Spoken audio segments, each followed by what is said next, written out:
श्री सीतारामचंद्र भगवान की जय। श्री राधा माधव भगवान की जय। श्री रंगनाथ भगवान की जय। श्री लक्ष्मी वेंकटेश भगवान की जय। श्री भागवत भगवान की जय।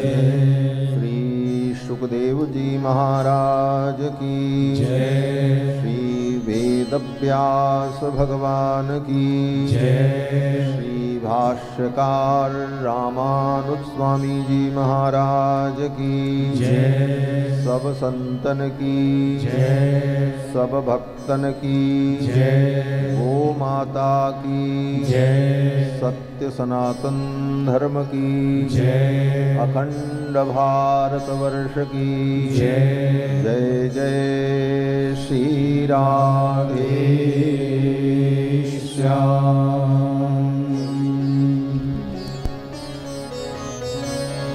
हरि ओम